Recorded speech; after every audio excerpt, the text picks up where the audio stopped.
மொத்த எலியும் வீட்டை விட்டு ஓடணுமா? சாதாரண பால் பாக்கெட் செய்யும் மாயம் தெரியுமா? நாமும் நமது வீட்டை எவ்வளவுதான் சுத்தமாக வைத்தாலும் வீட்டின் சில மூலைகள் நமக்கு தெரியாமல் பூச்சிகளின் நடமாட்டம் நமக்கு தொந்தரவு தர தொடங்கும். சமையலறை, அடுப்பு கீழ், வாஷ் பேஷன் பக்கத்தில், மளிகை பொருட்கள் வைக்கும் இடத்திற்கு அருகில் என எல்லா இடங்களிலும் பள்ளி, கரப்பான் பூச்சி, எலி போன்றவை வந்து தங்கி விடுவது பொதுவான பிரச்சனைதான். இதனை தடுக்க விலை உயர்ந்த பூச்சிக்கொல்லிகளை தேட வேண்டியதில்லை.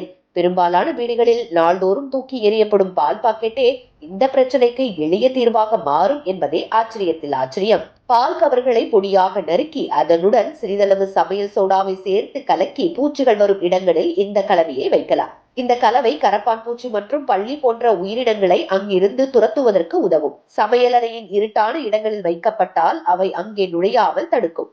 ஒவ்வொரு முறையும் புதிய கலவை செய்து வைத்தால் பூச்சிகளின் நடமாட்டம் நாளுக்கு நாள் குறைவது தெரிய வரும். எலித்தொல்லை இருந்தால் கடலை மாவுடன் வெல்லத்தை சேர்த்து தண்ணீர் இல்லாமல் சமையல் எண்ணெயை மட்டும் ஊற்றி கனமான பேஸ்டாக பிசைய வேண்டும்.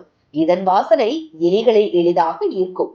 இந்த பேஸ்டில் சிறிய ஓட்டை போட்டு நறுக்கிய பால் கவர் துண்டுகளை உள்ளே வைத்து உருண்டைகளாக்கி எலிகள் அதிகம் நடமாடும் இடங்களில் வைக்கலாம்.